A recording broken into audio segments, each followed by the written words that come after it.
Shalom, Q comme quantité.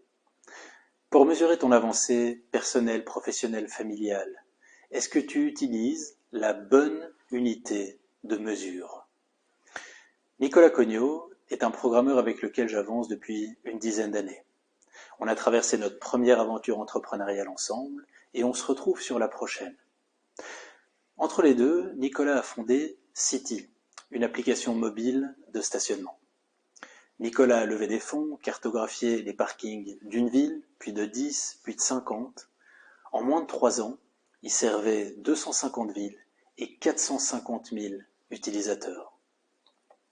Mais en 2021, un institutionnel, un groupe d'investisseurs n'a plus suivi et les soucis ont commencé.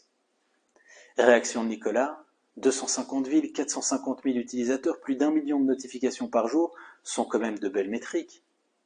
Et le groupe d'investisseurs de répondre « Oui, ces métriques étaient les bonnes au début, mais aujourd'hui la métrique qui importe, c'est le chiffre d'affaires, or celui-ci n'est pas au rendez-vous. » C'était pas la bonne métrique au niveau professionnel.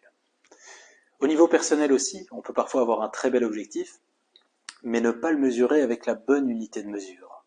C'est le cas de Paul Tucker, un cadre dirigeant australien, qui avait l'ambition de compléter un Ironman cette année. Les 3 premiers mois, il a mesuré le poids. Les 3 mois suivants, son rythme cardiaque. Les 3 mois d'après, sa vélocité.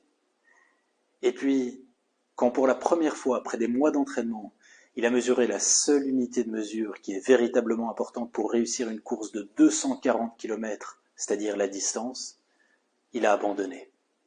C'était pas la bonne KPI, c'était pas la bonne unité de mesure. En bref, avoir un objectif, c'est excellent, mais encore faut-il utiliser la bonne unité de mesure pour mesurer sa progression.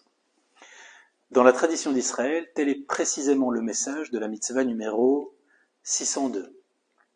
Lo yihye lecha bekisra even va'aven. Tu n'auras pas dans ta poche 2 poids, 2 unités de mesure différentes.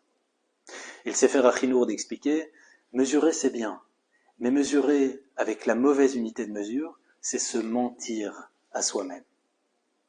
En entrepreneuriat, ce concept des 2 mesures, c'est une distinction qu'on connaît très bien entre ce qu'on appelle les vanity metrics, entre les métriques de vanité, et les véritables actionable metrics, celles qui disent vraiment quelque chose de ton avancée.